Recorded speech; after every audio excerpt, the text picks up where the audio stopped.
Hello and welcome to the Evercade Retreat. My name is Gene Jake and today I'm talking about what else Atari could offer Evercade in terms of carts. With the announcement of Atari Arcade 2, it's clear that the door is still open for cartridges, so what else could they do? So naturally Atari Arcade 3 could be a possibility. It's been, I wouldn't say hinted at, but it has been discussed and given sort of a nod and a wink, if you like, on the Evercade Discord. So who knows? But there are more Stern games, and I assume there's more Atari Arcade games. Tempest springs to mind. So I would assume Atari Arcade 3 is not necessarily a lock-in, but a strong possibility. So I'm not going to go too much into that. I'm going to explore the other angles. So for one, Atari Console Collection 3. There's bound to be lots more Atari IPs and games that haven't made it onto the Evercade so far. I mean, it might be some crossover with what's on the Atari Super Pocket, but I'd imagine they'd want to avoid having too much crossover. But you've got, consoles like the 2600, the 5200, the 7800, the Atari Lynx. I believe the Jaguar wouldn't be possible because of the difficulties in emulating that and the power of the Evercade, but maybe it could happen. But let's just assume not. But even just from those, I'm sure there'll be a whole bunch of games we could possibly get. But also there's Atari released games for other systems.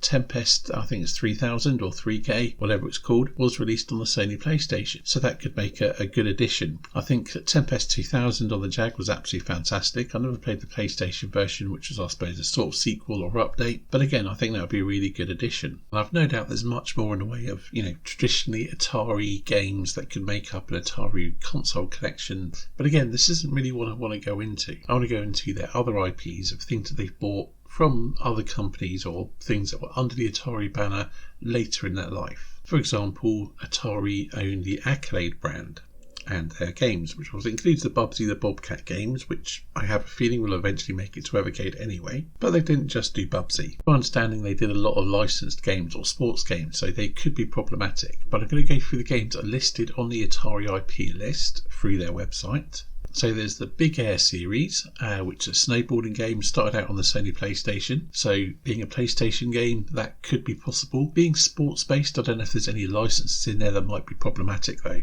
But hey, maybe, and it'd be quite cool to have a 3D snowboarding game, even if it isn't one of the top tier ones like your Cool Boarders or whatever the other ones were that I can't remember the names of right now. Next on the list is Bubsy, but I've already mentioned that. And then there's Combat Cars, which was a Mega Drive vehicle combat game or something. I've never played it myself. I will find some footage, maybe play it to put here. I know the reviews weren't amazing, but hey, it's there. There's also a series called Deadlock, which I believe was more of a DOS series, and Eradicator, which is also a DOS game. And there's a series called Hardball, which is a series of baseball games, and maybe they'd be doable, I don't know. I believe there is a Mega Drive version. But again, there might be licensing issues there. There's also Law of the West, which was for the NES. So again, that could be possible. There's Mean 18, which is a golf game. And that came out on the Amiga and the 7800, as well as a few other systems. So again, that might be possible as long as there is no licensing issues. But again, with a title like Mean 18, I'd assume it probably isn't using official names, but you never know.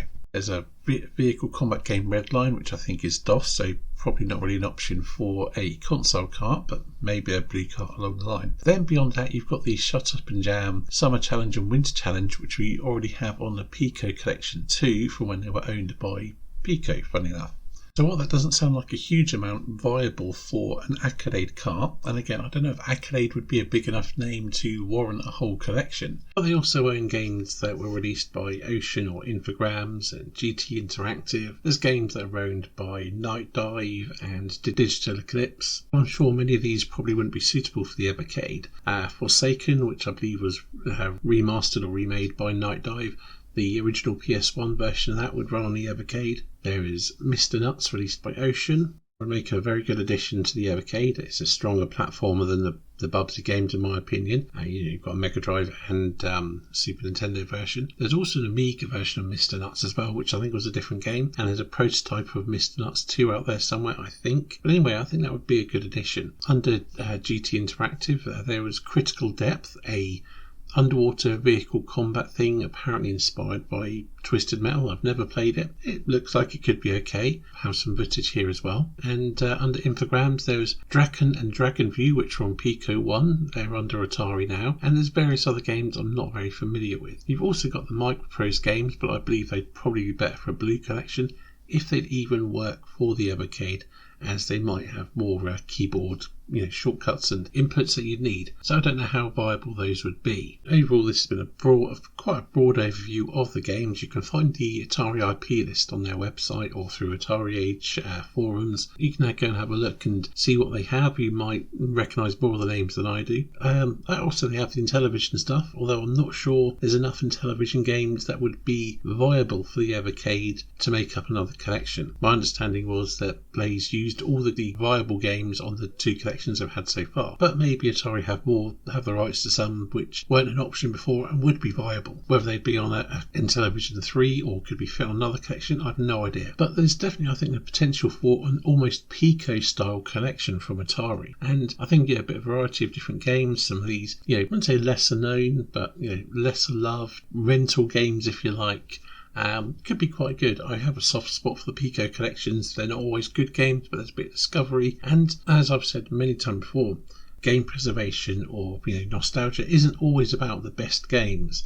Sometimes when you were a kid, you played some, sometimes awful games and learnt to love them because that's all you had to play. So I think there's room for that. And although the games I've listed here, there's not really any sort of top tier titles as such, I think if we got enough of them on a collection, it could be quite good. Now, some of them are PlayStation games that might require a gigacart. Would you want to pay the higher price for a gigacart for games that aren't top tier, so to speak? Personally, I would like to see it, but I don't know how others would feel about it. And of course, there is the potential for a blue cart between the various Atari games released on the Atari 400 or Atari 800. You have the Atari 400 Mini. There's definitely games there. It's possible, and they have various other games released by these various other companies which could be viable. Like I said, the Microprose stuff might not be suitable.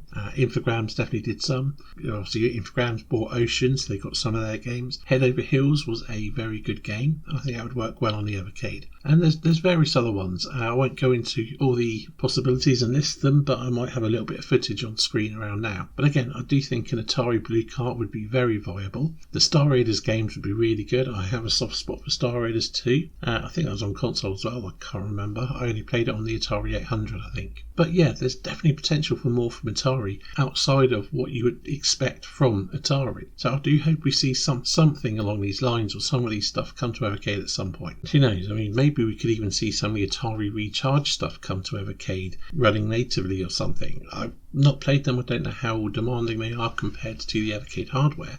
But who knows, maybe that's a possibility. Anyway, I think that's enough for this video. Hope you found it interesting, and it maybe all prompt some discussion. So far away in the comments if you've got anything to say, and I'll leave it at that, and I'll see you on the next video.